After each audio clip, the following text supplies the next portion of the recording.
Halo Jakarta, hello Hong Kong. Siaran bersama Voice of Indonesia RRI dan Radio Television Hong Kong.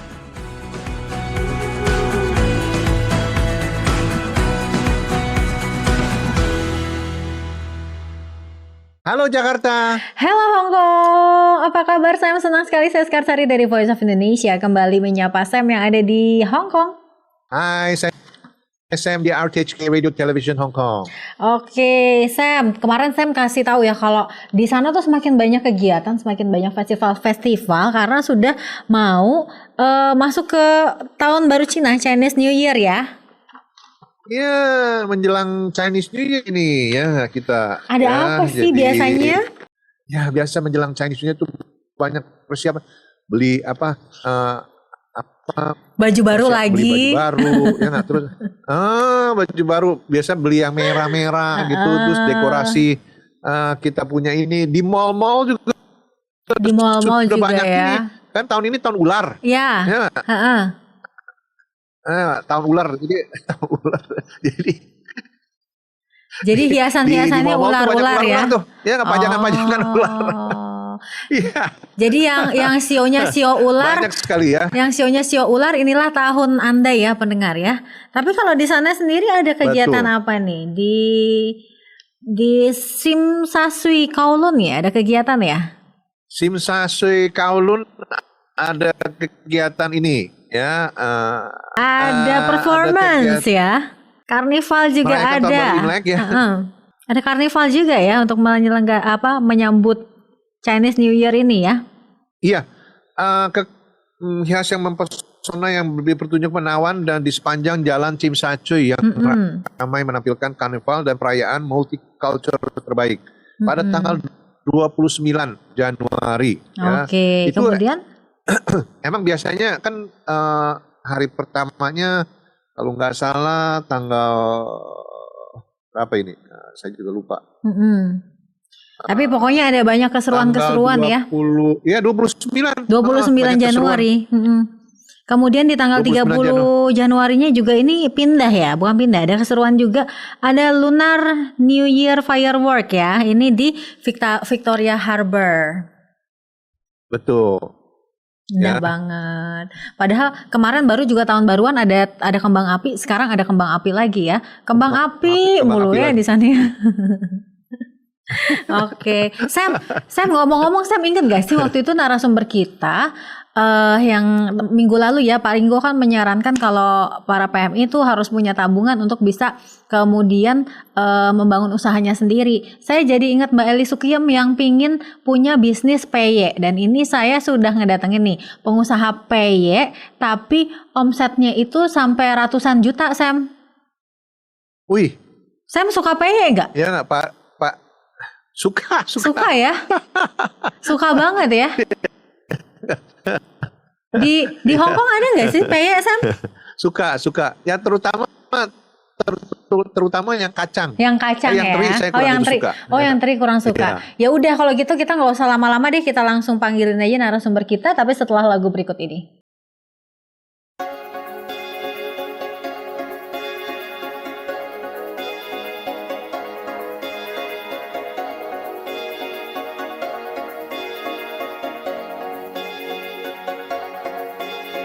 Cinta satukan hati, kuatkan jiwa menghadapi dunia, segala cinta dan luka, kuatkan semua persahabatan.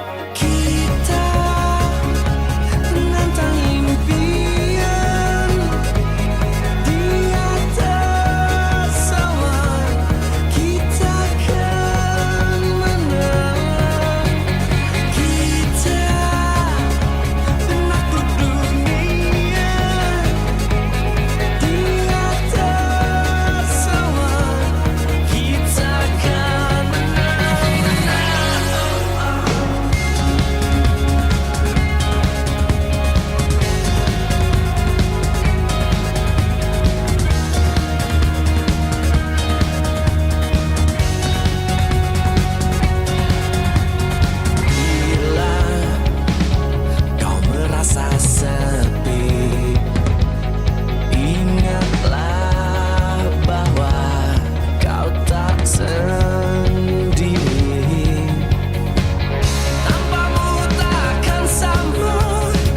Anda masih mendengarkan Halo Jakarta, Hello Hong Kong.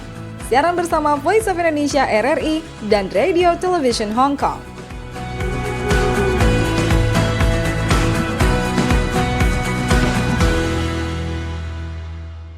Halo Jakarta. Hello Hong Kong. Tadi kita sudah ngebahas kalau Sam itu sukanya peye yang kacang karena nggak suka yang teri. Kalau saya harus dua-duanya Sam. Jadi harus yang teri juga kacang gitu. Karena kalau makannya satu-satu itu tuh kayak kayak nggak puas gitu. Harus ada dua-duanya gitu. Tapi ngomongin soal peye ya, ternyata peye makanan yang kita tuh nganggapnya tuh sederhana, tapi bisa menjadi bisnis yang omsetnya tuh besar banget loh Sam. Ini ada. Saya bersama dengan Mbak Yesi Kalisa, owner dari Peye Nyai. Peye nomor 1 di Indonesia ya Mbak ya. Ya puji Tuhan. Mbak Yesi terima kasih sudah bergabung di Halo Jakarta, Halo Hong Kong. Nah ini aku mau tanya dulu, Sam di Hong Kong ada Peye nggak Sam? Ada. Oh ada? Saya baru dikirimin peye kemarin. Wah, tapi di Hong Kongnya sendiri memang ada yang jual juga ya? Ada, anak-anak sering bikin peye. Oh gitu. Ya, anak-anak Tapi kita nanti mungkin Sam kalau ke Indonesia kalau lagi pulang boleh juga nih mencoba apa sih bedanya Peye Nyai sampai bisa menghasilkan omset yang luar biasa gitu ya Mbak Yesi ya. Sebelumnya gimana sih kenapa sih milih berjualan peye padahal Mbak Yesi ini kuliahnya di Amerika ya Mbak Yesi ya? Iya. Nah awalnya kan memang nggak ada yang kepikiran ya untuk jualan peyek. Tapi waktu itu saya backgroundnya memang buka-buka restoran, terus bisnis restoran ya. Terus waktu itu kan pandemi. Dan kita tuh dari dulu di rumah memang selalu buat peyek ibu saya gitu kan. Jadi ini resep orang tua dan memang peyek kita itu selalu disuguhin tuh ke tamu. Terus pada suka. Jadi kalau misalnya lagi bikin peyek itu langsung habis karena semua itu pada minta gitu kan. Ya, terus pas pandemi akhirnya semua karyawan itu daripada dirumahkan saya alihkan untuk buat peyek aja, jualan online. Dan akhirnya laku banget gitu. Oke. Ya. Bedanya tuh apakah ada topping-toppingnya atau dari adonannya atau gimana Mbak? Bedanya itu ya memang awalnya kan awamnya itu kan peyek kacang yang kita semuanya tahu dan peyek teri gitu kan. Tapi begitu lebih banyak customer yang suka. Akhirnya emang kalau bisnis kan harus inovasi ya. Jadi kita inovasi. Sekarang udah ada 10 varian. Wah, banyak banget. Wow. Sam, 10 varian Sam. Apa dari aja tuh peyek. varian? Kita ada peyek kacang, peyek teri, udang rebon, terus ada yang cabai rawit, kacang hijau, hingga almond juga ada sekarang. Peyek sultan gak sih Sam? Dari almond gitu ya. Tapi nggak biasa ya kalau cabai almond. gimana tuh? Nah jadinya? gimana tuh kalau yang cabai Peyeknya tuh, ada Mbak cabainya Yesi? gitu. Iya, jadi kita pakai cabai rawit. Itu jadi cabainya kita potong-potong. Jadi potongan cabai gitu. Cabai Tapi asli. cabai aja nggak dicampur sama apa topping lain gitu nggak? Ada peyek teri cabai rawit dan ada yang udang rebon juga pakai cabai. Oh. Karena kan memang market Indo itu kita tahu Pedes. suka yang pedes-pedes kan. Gitu. Sam, ada yang mau ditanyakan? Udah garing, pedas lagi ya nggak? Iya. Yang paling penting ya bagi saya pengen tahu justru belum nyobain ya nggak? Ya nyai. Nyai. Nyai. Itu apa rasanya bagaimana itu? Kalau peye itu saya kalau makan peye takutnya tempel di gigi ya nggak? Oh iya, jadi adonannya ya. Adonannya kalau peye adonannya keras, ada yang keras. Saya seneng yang tipis. Nah, gimana nih Mbak Yesi? Justru peyeknya itu terkenal peyek paling tipis. Gitu. Jadi Paling tipis. Wah. paling tipis. Jadi memang orang yang udah coba itu selalu ketagihan karena benar-benar garing, terus renyah gitu. Tapi kalau jadi makin tipis, jadi ada tantangan untuk pengemasannya pastinya kan Mbak? Benar. Itu memang tantangan terbesar ya untuk kalau kita mau membesarkan sebuah bisnis peyek itu tantangan yang sangat besar. Karena kan kalau misalnya kita mau omsetnya besar, profitnya besar, itu kan kita harus distribusinya sangat ke banyak tempat. Iya. Nggak bisa hanya jualan di satu area aja. Nah, terus Gitu. gimana? Jadi ya memang kita harus buat sistem gitu. Kita harus trial and error juga ya. Maksudnya coba-coba gitu gimana ya cara yang terbaik untuk pendistribusiannya biar nggak hancur gitu. Dan kemudian kan ternyata ya Sam ya, dari ide bisnis yang sederhana bisa sampai di titik PY Nyai sekarang ini ya. Udah berapa untuk karyawannya atau? Sekarang sih kita sudah lebih dari 30-an ya. Wah, Gitu. ngerjain PY aja tuh ya Sam ya. Iya. Wow. Dari satu karyawan awalnya. Awalnya ini dari satu. namanya Nyai, dari mana nih Nyai?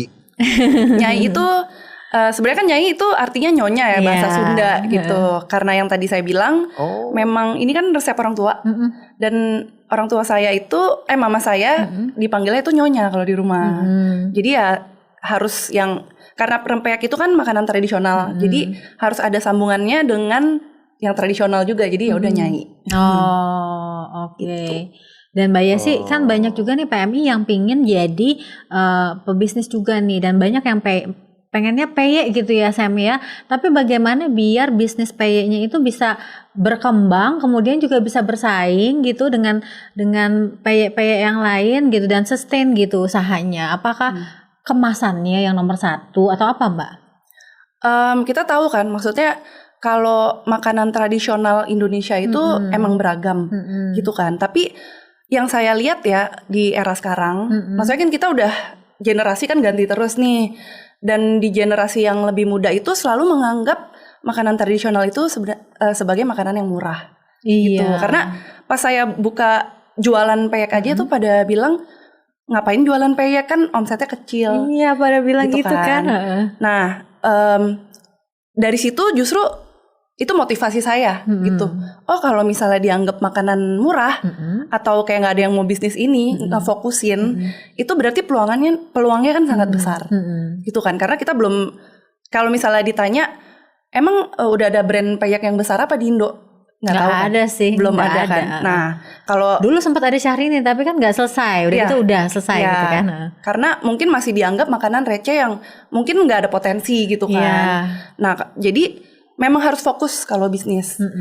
Jadi harus ada yang fokus dan branding itu harus kuat. Brandingnya harus kuat. Harus kuat. Branding kuat, marketingnya juga harus kuat. Benar, ya harus fokus kalau bisnis kan. Dan memang harus inovasi terus, gitu. Bagi Paling saya penting? yang paling penting kalau usaha PY, yang paling penting adalah rasa, ya. Terus udah gitu bisa bagaimana supaya nggak bau apek. Nah, apalagi kalau mau dibawa ke Hong Kong ya. Itu juga gimana tuh Mbak tuh? Dan saya pengen tanya juga, bisa tahan berapa lama itu PY-nya? Kayaknya saya udah tertarik nih. Kita sih memang karena peyek itu kan tanpa bahan pengawet ya. Jadi memang ketahanannya itu ya 3 bulan lah. 3 bulan, tapi memang harus bener-bener Bisa 3 bulan? bisa. Memang harus cara penggorengannya itu harus sesuai ya. Maksudnya kita harus tahu sistemnya seperti apa, dan cara penyimpanannya seperti apa, penyegelan juga seperti apa gitu. Kalau dulu kan mungkin banyak yang UMKM Indonesia itu hanya pakai plastik Iya.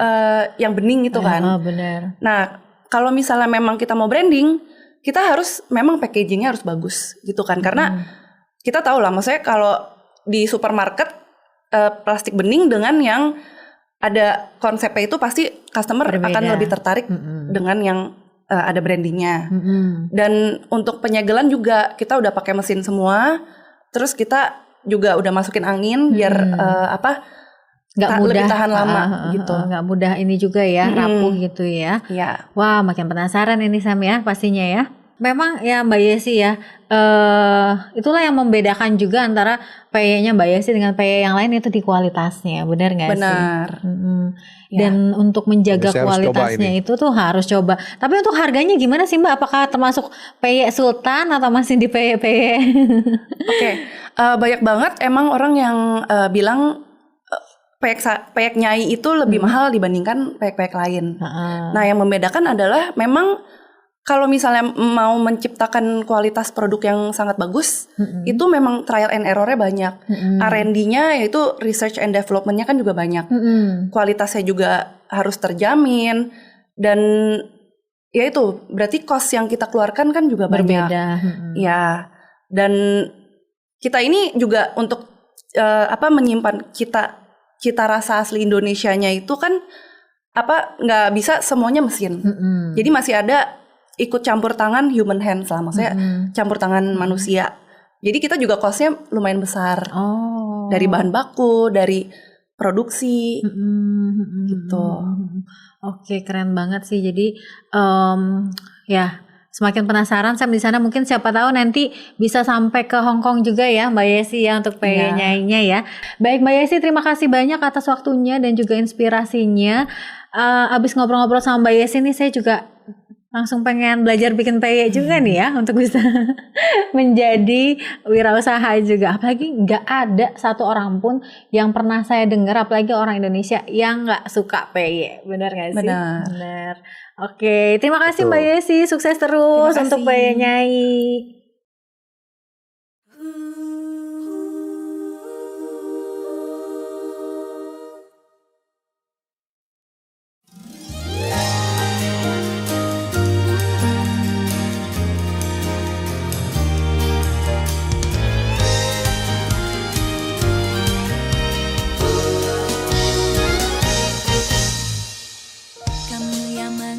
Seragam, rambutnya pun terkibas oleh angin, datang berlari sendirian di tanjakan yang biasa itu. Pada momen pertemuan saat kita saling berpapasan itu, dadaku ini terasa sesak, jantung pun seperti akan berhenti. Terpesona olehnya yang namanya tak kau kenal, tanpa ingin menyentuhnya, hanya memandang di kejauhan, teruslah mekar tanpa menjadi layu. Langit biru, cinta searah, cinta itu pun terlahir di bawah langit. Rasa sayang yang mulai tumbuh dipelihara sang mentari. Langit biru, cinta searah, bagai ada tempat yang cerah dalam hati. Bisa bertemu hanya denganmu, aku pun merasa bahagia. Ku suka kepada dirimu, sangat suka.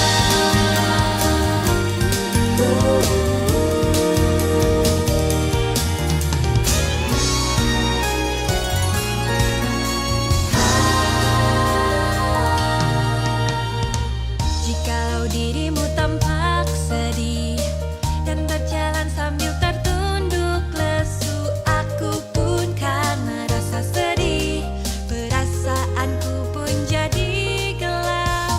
Pada saat berpapasan aku kan menghiburmu tanpa menyapa. Ku ingin besok kau menaiki tanjakan ini sambil tersenyum cerah. Walaupun matamu basah bagai embun pagi hari, diriku akan selalu ada di sini, jadi perisai, menjadi orang yang ada di sisimu. Sumpah dari cinta searah, walau kau tidak tahu pun tidak mengapa. Pandangan dari seseorang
Anda masih mendengarkan Halo Jakarta, Hello Hong Kong. Siaran bersama Voice of Indonesia RRI dan Radio Television Hong Kong.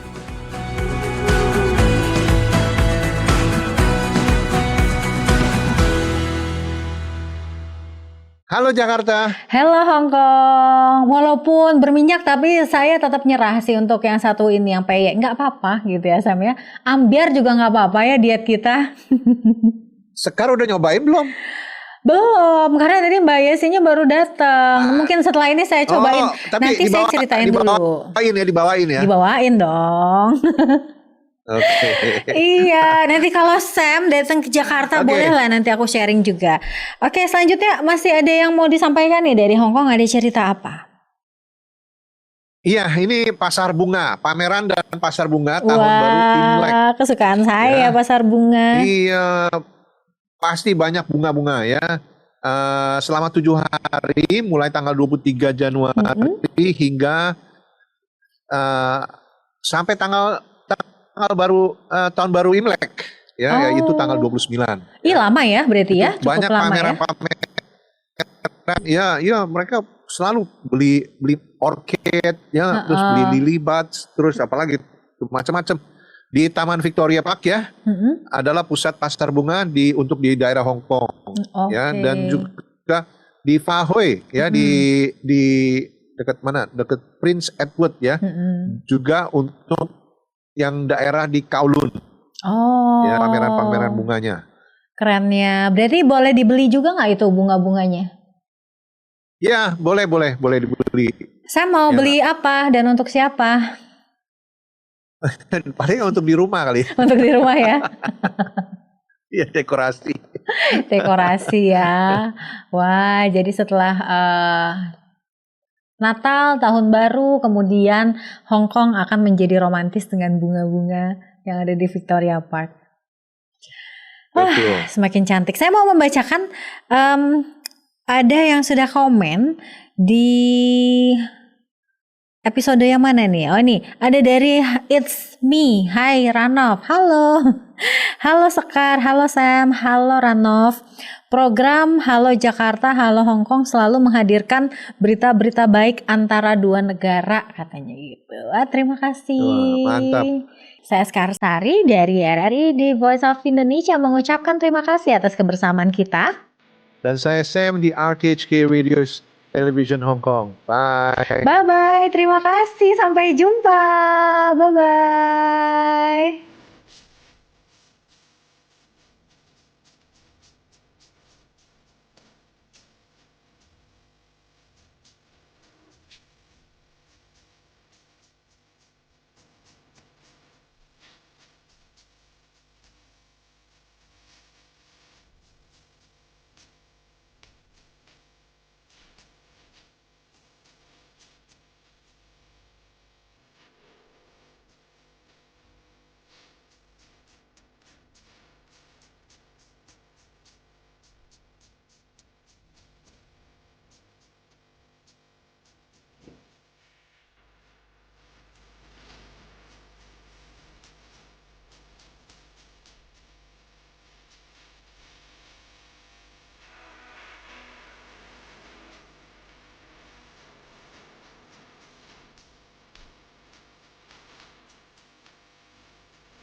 Anda telah mendengarkan Halo Jakarta, Hello Hong Kong. Siaran bersama Voice of Indonesia RRI dan Radio Television Hong Kong.